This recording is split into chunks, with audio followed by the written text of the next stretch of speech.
Hello there, my friends. Hi, how are you? My name is Natasha. I am the creator and the founder of the Glow Up Method, and I'm so excited to be here with you today. So today is the first Saturday since I returned from Saudi Arabia almost a month ago that I haven't danced. And the reason why I bring that up is when I came home from Saudi Arabia, I had this big burst of energy. Why? Because I also, when I was there, I really gave myself permission to rest. So I had taken off my steps, requirements that I have for my day. And I just kind of just was like, I'm going to have all my systems go away.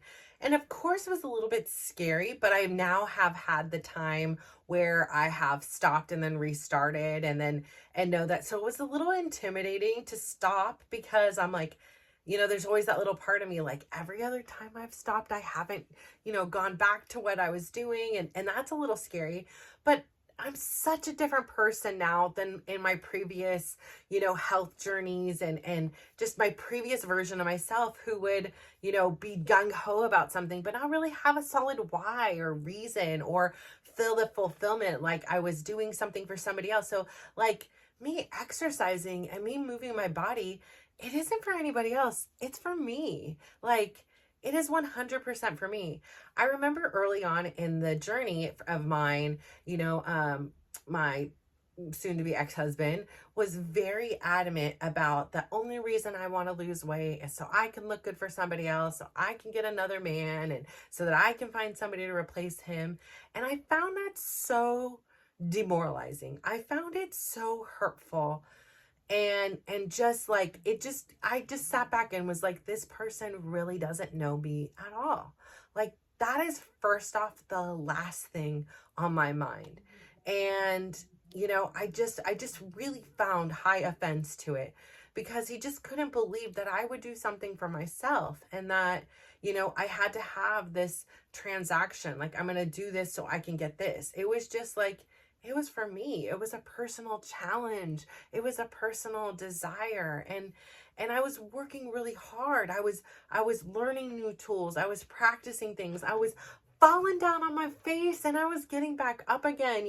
I had days where I felt really hungry, and there were days that I felt like I really overate, and there were days that I did too much exercise, and there were days I didn't do enough exercise, and I did exercises that perhaps were harmful for me, and I did ones that perhaps like didn't do enough. Like, I was learning so much in this process in the beginning, right? I was experimenting, and I just gave you a quick version. So like, that's months and months and weeks of days and times and experiences, but just overall. And so I found it really hurtful. I found it really sad that he would believe my only motivation for wanting to take care of myself was to attract and trap somebody else, and it just seemed so just sad to me. And like, it was again one of those things that like it like imprinted on my soul and was just kind of like this little thing I wrote almost like in a mental book that as much as I really want this to work, much like I used to have this set of succulents out here and I loved it, and at first they looked great. They would bring me so much joy. I loved them. And soon after that, the heat of summer came, and it came with a vengeance, and it was relentless. And even though it would get shade here, the succulents I found just withering away and withering away. And what was once flourishing and beautiful, it just wasn't the right environment for them. So much like that, it was like I was trying to force it for so long, and it was just this metaphor because I was so happy about it. I loved it. It brought me so much joy. I was sitting here talking about it. I made the creations. I put them in the pots and how this small thing, and I would run and I would admire, and they were like my children. I was like, those ones growing and all this stuff. And then when they started to wither and die, it was really hard for me. Like, it was this, not just because they were succulents. Like, I'm not crying over the damn succulents. I'm not that environmentalist kind of person, like to cry over succulents. But I was sad because I really noted this metaphor, this connection between trying to force something in an environment that it just doesn't fit. Like, I want it to work. I want my marriage to work.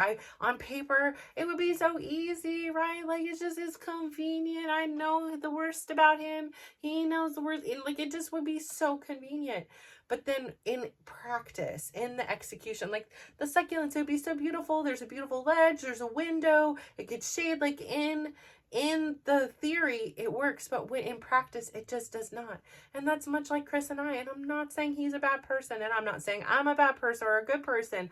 I'm just saying, for me personally, he is just not my person.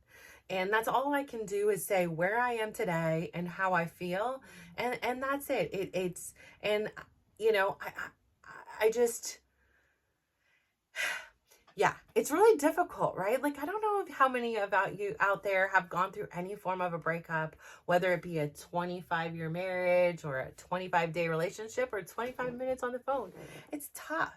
It's tough, right? Because there's all these expectations I had into it. Like, I, had said when we met, like, I never want to get married, or never married. I never want to get married and then we get married. No, I never want to get a divorce. Like, it was something I really was, this thing I dreamed about when I was a little kid, coming from divorced parents. It was like, I'm going to be these perfect parents, and I'm going to have this perfect relationship, and my knight in shining armor, he's going to come on the horse, and he's going to pick me up when I stumble and fall, and he's going to support me, and, like all these things. And of course, I'm going to support him too, and things, but just like to feel that like nurturing and love. And I just never got it in this relationship. And anytime I would voice my struggles or voice my concerns, it was very much put down or not valid, or, just being drama or whatever it was. And so I really started to believe it. I really started to second guess who I was. And I believed that, well, if I'm second guessing who I am and I think this is who I am, I'm just going to believe you. And anything he said, I really took to heart, and I believed on a level, but like inside, deep inside, I knew like, that's not true. Like, that's not true.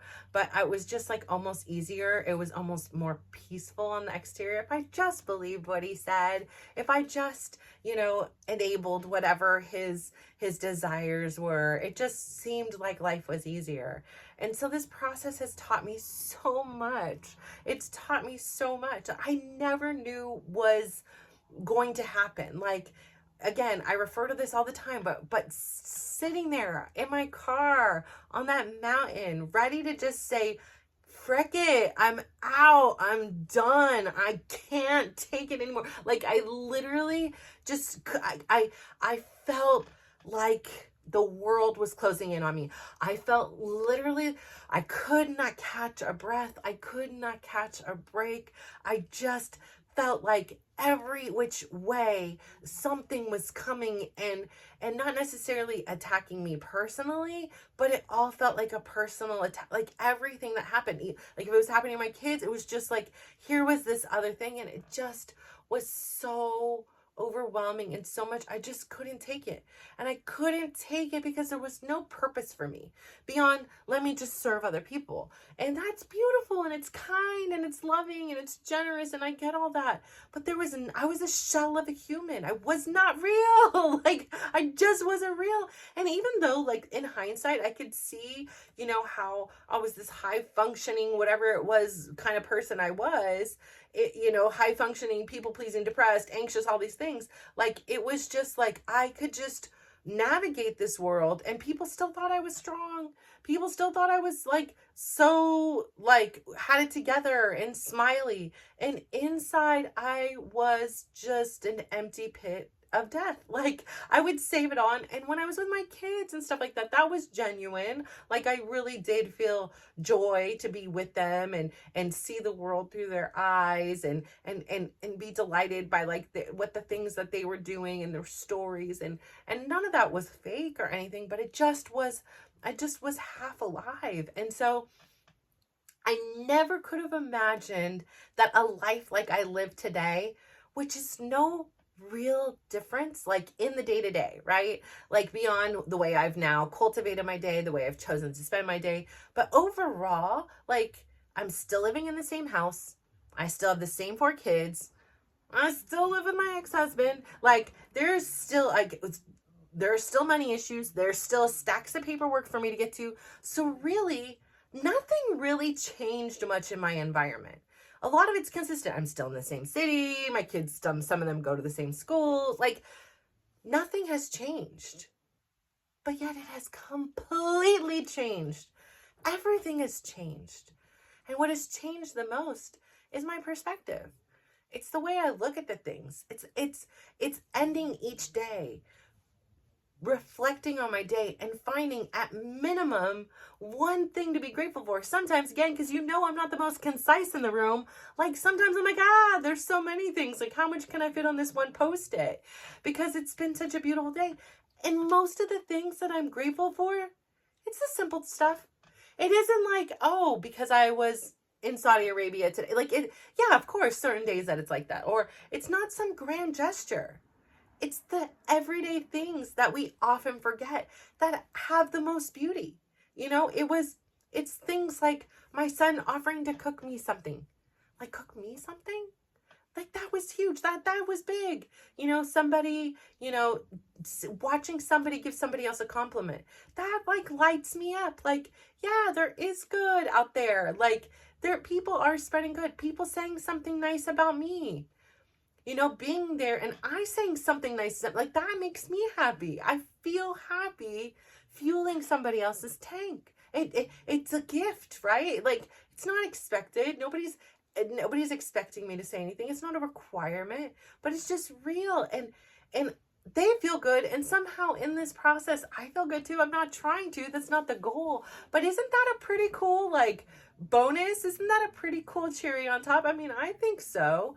And so, it's so interesting how I have this entirely new community. So what has changed, right? Where the time I used to spend mostly in soccer practices in the evening, I now find myself taking dance classes for myself.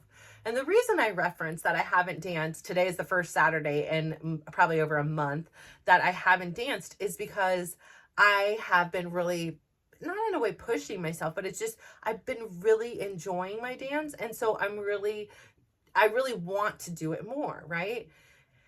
And then sometimes the little pain that I have in my back, hip, whatever you want to call it, it just gets irritated. It's flared up and I want to ignore it. Like, I try to ignore it. I'm strong. Like, I'm a baddie. Like, it's okay. Like, it'll hurt for a few minutes and go away. But the hurt and I'm going to PT, like, I'm doing everything right. Like, I'm icing it. I'm doing massage things to it. I'm stretching it. I'm getting a lacrosse tennis ball or ping pong ball to it. I am, doing everything I'm doing the PT exercises they gave me. I'm doing, I'm engaging the glutes. I'm engaging the quads. I'm engaging the hamstrings. I'm doing everything that's right. So why am I still in pain?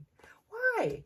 And there is no answer to why. Like, I'm sure there is, and we're investigating. I am a sleuth onto this case. Like, I know we are really close to figuring out what exactly the source is, and let's work with it instead of, like, working against it. Right now, whatever I'm doing, my default setting way of walking, jumping, maneuvering the world is irritating the heck out of it. And then I'm expecting it to just be calm and quiet over there. No, it gets mad and the whole leg turns numb. And that's not good. Like, yesterday in dance class, it was pretty bad. And it was fine on the way there. Like, no, I had a great ride. I was listening to a great book and I was like, holy crud. I said this yesterday. I said this the day before. Oh my gosh, I agree with the sentiment. Like, I was totally geeking out on this book. I was like, dude, I'm about to slide into this person's DM and be like, are you my kindred spirit? Like, what the heck? Like, I've never heard this, but I've heard everything you've said. And, like, I'm like, yes, yes, yes, yes, yes, yes, yes. Like, yes. And so, I'm sitting there and I'm like, so, I was excited to go in the class and everything. And about 1.5 songs in, my leg was just from hip, buttock, down to my entire foot, just numb, couldn't feel it. That's using your feet is pretty important when you dance. I mean, we're jumping around, we're moving around, we're kicking. There's a lot of action that you require your legs for. And so, I mean, I apparently, like, my face even turned super pale. Like, I had, like, 3 ladies around me who been like, are you okay? Like, are you, and there was a part of me in that moment that was like, and I've had this discussion before, like, what do I do now? Okay, we're at the crisis mode. Like, we're talking it's a solid 9.5 pain. It's up there, and I can't feel the leg. I planted down once, my ankle twisted because I couldn't feel the proper, like where I was putting the thing, and I was like, oh, I'm gonna roll, and that's my good ankle. I'm like, I ain't rolling that one. Like, I'm gonna roll it. I'm gonna hurt myself, so I'm gonna take it easy. So I stopped doing the jumping as much as I could without somebody else jumping into me. So some parts I kind of still had to jump. I didn't go crazy with the hips as I usually do. I just was like, made the decision that I didn't want to surrender. I did not want to be a victim of the pain in my mind. And this is in the moment. This is, I'm making quick decisions, right? It's not like, it's like you got this time, like time out, pause the music. I need to figure out what's best for me. And really what I figured was, instead of going 110, I'm going my 110 today. So again, I found myself in a position where I really, really needed to take it slow. And it's now dawning on me that I was like, this is within 2 weeks. I've had like 2 big flare-ups. I can continue to do the same thing and expect a different result. But isn't that the definition of insanity? So, I really was like, let me finish this class as strong as I can today. The people around me were worried. I mean, even one lady was like, I'll drive you home. Like, how are you going to drive and everything? And I was like, I planned a massage in the recovery room. And I like really like leaned over and just let it go to town on the hip. And it like gave it some relief, which was great. So I was able to get home and everything like that. No issue or anything. But number one, I just want to say thank you. Like, thank you to my community. Like, thank you. Like, first off, like, as this woman who has, since the time she was as young as she can remember, right? I've had to always hold it together. Even when something was wrong, nothing was wrong. It was fine. I'm okay. It doesn't matter. Like, I was almost a numb existence. And now I'm experiencing numb, and I'm like, wait a second, this doesn't feel right. It's in a leg, but this is like, again, another metaphor for my life, is like, feeling numb is not okay. And so while it was really important for me, just on a level that maybe nobody else can understand except for like David Goggins, I needed to finish it out. I needed to complete that class. And again, like I said, there's been a couple times where I've busted out in tears in the class because you're dancing. Life is lifing, around you before you open up go in those doors. And I could just feel the tears coming down my face. I was in a lot of pain. Mid-class, I stopped and took 2 Advil and 2 Tylenol. Like, I don't take medicine very often, but I was like, this isn't even a job for one or the other. It's like, we're going to double you up right now. My liver's probably irritated and pissed off at me for that decision. But I was like, like, I don't even know if I will be able to drive home right now. So I popped those bad boys in. I got through it, and I just had tears at the end. Like, I was so relieved that it was done. I was relieved that I did not hurt myself. And I was so relieved to know that my impact in that class, that my personality in that class was so known. It was the opposite of my conversation with Chris previously. It was like they knew me so well that they knew from just a look of me, not a word, nothing, that something was wrong. And then instead of turning it back on me or saying, I was wrong for staying or all these things, they really leaned in and were like, how can I help? Like, can I take you home? And I'm worried about, and I felt really loved, and I felt really appreciated, and I felt really grateful for every smile and every connection I share and is shared back with me in that classroom, and this opportunity to be vulnerable and to be who I am, and not, and at first when, they stopped in the middle of a song and said, are you okay? I immediately went back to my right-handed tendencies, and I wanted to be like, yeah, I'm fine, nothing's wrong. But I was like, no, I'm not okay, but I'm going to be okay. Like, it's okay. And so as I'm taking the class, I know I should be probably really focusing, seeing as how my body is not working as I want it to be. But during the class, I really was like, okay, something has got to change. And I know you want to. I know you want to. I know you want to go dance tomorrow morning. And I know you're going to want to go do your steps. And I know on Sunday, you're going to want to do it all over again. And on Monday and Tuesday. But like, as your inner voice inside, I'm here to say, I think you need a break. And you may not want one mentally, but you need one physically. And you need to calm this back down before something really happens that hurts you, that like is way more permanent, you know? And so I conceded with myself, and I agree that, you know, me going all out today, it's not in my best interest. It's just not. And so, you know, I've spent the most of the day just kind of very slow and low, cooked a great meal, like one of my favorites, like just really not being on my feet, recruited in, you know, I said, listen, I'm struggling physically today. I've been able to do these things. These rest of these things need to get done. Please help with these things. And it was great to see that the people here at home also supported me, and that by using my voice, I was able to communicate with them. And so that has been a personal journey of mine. And so, like I say all the time, we are works in progress. There are days that we can do something and we may have the best of plans to be like, here's what I'm going to do. Here are all the classes I'm going to take. Here's all the activities. And then life kind of lifes, right? Like something comes up. I have this aching thing and I'm confronted. Do I ignore it? Do I, you know, numb it by giving it, you know, drugs and ice and Advil and even if it's just Advil and Tylenol, like, right? Like, you know, what is my solution? And I think at the end of the day, you know, where I come back to in this portion of my journey is that I really need to give this injury a little compassion, a little like humanitarianism. Just be really kind to it, right? And say, all right, this particular activity is hurting you. Let's try something else and let's calm it down before we try to ramp it back up again. And I think that's the thing, is like I'm trying to you know, as soon as it starts to feel good, I really try to go in so hard because I have fun doing it, right? Like I tell people I'm making up for lost time. There were so many years in which I chose to not move my body. I didn't know it could move in these ways. And now it's like I'm just this little kid, like, hey, I'm alive. I can move my body. I can do these things. I hear the music, and just for a few minutes, nothing else, unless you have a numb leg. You know, for most, I would say 98, 95% of the time, I think of nothing else. I'm just focused and in that moment. And so often I find that hard to get into that rhythm, right? Sometimes we're in a car and we're not just focused on driving.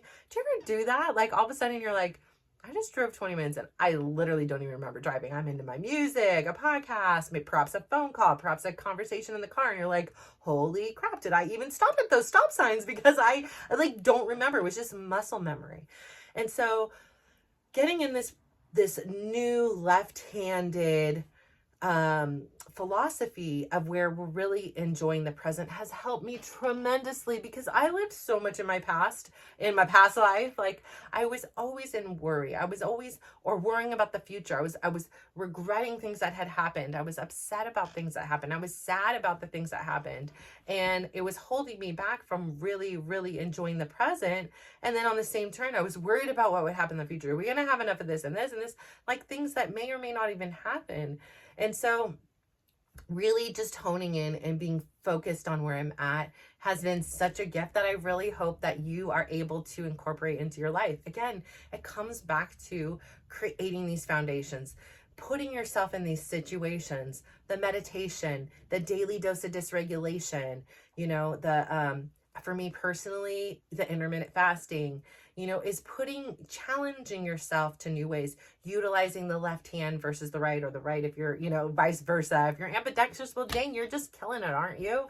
You know, try using your feet. I don't know. But like just changing up the way we are instinctually thinking has such revelation. It just brings so much awareness to our own experiences, and we get this power back to choose.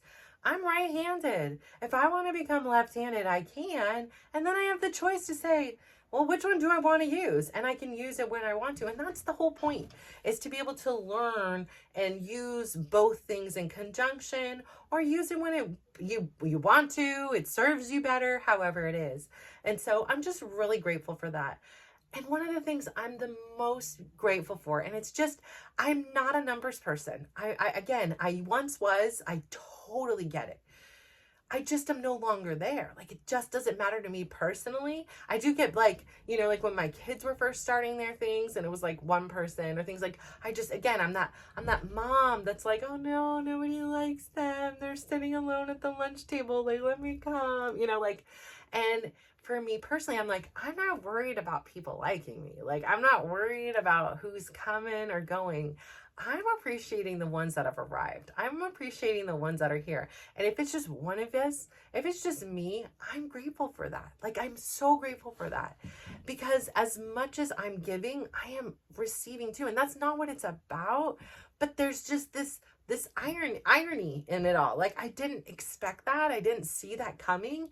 And I have this sense of purpose and fulfillment that isn't measured by viewers, by likes, by subscribes, by comments. But I'll be damned. I left those on the table. I said, I don't even worry. Like, I don't even worry. Like, I plan on getting 0 views. Like, that's like the thought process in my mind. And then suddenly there's views. I'm like, where did you even find me? Where did you come from? Like, where is this? And then the next thing you know, there's a comment. Then there's another and another. And then there's people sending me audio clips and saying, here's my journey. Like, here's what's going on. Thank you for sharing yours. Like, and I'm like, what? Like, it works. Like, it's like those kids, like, like when I talk to my kids, I know this is going to work. But then there's that little part of me that's like, is it? Like, you're like, I'm selling it because I know it is. But then, like, this little, like, piece of doubt comes in. And so, like, I know this works. And I know this is what I'm meant to do. And I know if it's just you and me and you here, and there's nobody else in the world, that's exactly what I'm here for. Like, you are enough. For me, you're enough. You are more than enough. You are like something to be so celebrated. Like, heck yeah. Like, of all the things you can choose and do, like, for some reason, you're choosing to listen to me and be a part of my community and then make me better and stronger and reflect and then share back with you what I've learned. Oh my gosh.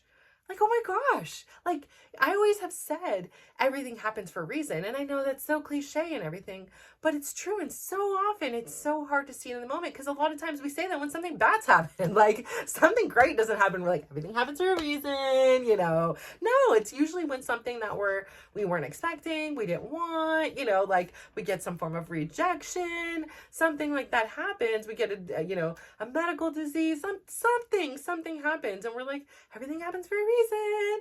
And I really used to say it, and I really did believe it. But now I feel like there's this sense of like, because I always would say, I followed up, like, we just may not know the reason why now or today or tomorrow, but someday it'll reveal itself. And it feels like everything that I've gone through, everything that I've been by somebody else's side and seen them, the front row seat of what they've gone through, it all makes sense. It was all meant to happen that way, for us to collide on this very day at this very moment. Like, it makes so much sense now, of something a lot of times that was senseless. Like, why would that happen? Like, what? Like, this shouldn't be this way, or whatever the things were at the time. And now it's not a question of like, well, why is my leg in pain? Except for I'm trying to investigate and get to it. Like, not in a poor me, like, why me? Like, why is my leg hurting? No, it's not about that. It's like, hey, I'm talking to my doctor. I'm like, I'd really like to be curious about this. Like, we've hit it from the, we're hitting where it's hurting, right? Here's the place that it's like, warning, it's hurting. But yet we're skipping out on the rest of the chain. Like, I do sometimes get plantar fasciitis in here. Like, there are things somewhere in this chain. We're all connected. Like, where, right? The knee bone's connected to the thigh bone, and the thigh bone's connected to the hip bone. So, like, we're all connected in our own body, right? So there's got to be something there. But that's the same connection that we have outside of this world. Like, I'm connected to you, and you're connected to me. And in this really interesting way, like, when you get better and when I get better, we all get better. And, that's the whole point here, right? Like, not only do I want to experience joy in my life, I want you to. Like, you deserve it. And I don't know if anybody's told you that. And I don't know if you've given yourself permission to allow yourself to feel that you deserve this joy, that you deserve this peace, that you even know this exists, because I didn't know it existed. I really thought this was reserved for fairy tales, and it was like this unicorn mythical concept that really just didn't exist. And at least if it did exist, it was never going to exist for me. So I say all that to say, I'm so proud of you. And I know throughout our journeys, it's not always easy. We face challenges, right? We have divorces, we have breakups, we have pain that we can't quite figure out. And even when you do everything right, I water my plants, I put them outside. Like, even when you do everything right, it doesn't mean you're going to have the outcome you want. Like, things just sometimes don't work out, but you don't stop there. And I know that's the point in which it's so easy to be like, I'm just giving up. Like where I was on that side of that mountain, just, I'm giving up. It's just, nothing is working out right. But there's always this opportunity for tomorrow. There's always this opportunity for the next moment for things to work out. And start really reflecting on the things that you're grateful for. I'm so grateful for you. For this week was not only my launch of the YouTube, was not only my first time somebody viewed me outside of this house on a film thing. It was not only my first like, was not only my first sub, was not only my first comment. Like, that's pretty cool. And even if those are the last, like, I'm winning. I'm winning. I'm showing, and I'm looking at these things and I'm cringing because some videos, they just start, right? Like, there's no, it's just, hey, but it's real and it's raw and it's a work in progress, and it's showing something I didn't see out there. I never saw that there was a possibility of losing over 100 pounds without medication, without surgery, or without a diet. I was never shown how to get to the point where you have this polished, perfectly produced YouTube with, you know, all the bells and whistles. I was never shown that. Like, I just didn't see it. And so I really want to be a part of that. You know, I have all my writing from before my journey and in my journey. And now that I'm in the maintenance portion of my journey, you know, like, to show, like, all we need in life is to take that start. And it gets really messy and complicated and challenging in the middle, and it's painful and it's difficult, and you're learning and you're trying and you're doing so much. But you keep going, because once you get to just that next part, it's absolutely beautiful. And even in those moments, like when I'm in pain, I can look around and see, like, I'm in pain and I'm suffering, but yet there's so much human kindness around me, that these women are taking time to take time out of their workout and their piece to check on me, to make sure that I'm okay, to notice me and see me and express their care and love for me. And so I appreciate that. So even when I'm feeling uncomfortable, I know there's much more beauty than there was pain in me. And so I say all of that to say thank you so much for tuning in today. I'm really excited to get my hair into a mask, take a shower, let my body chill out and relax. I know, I mean, I don't really want to, but I have to, but I want to, but I don't. So I'm going to do that because that's what I'm deciding today. And I'm hoping that within the next couple days, you know, the irritation that is like screaming at me calms down, and we will work together to figure out a solution. So I say thank you so much for tuning in. I'm so proud of you. Like, I am so grateful to be a part of your day. Thank you so much. Please, please, please go out there today. Give somebody a big smile. Give them a compliment and just watch how they glow up. So thank you. Bye.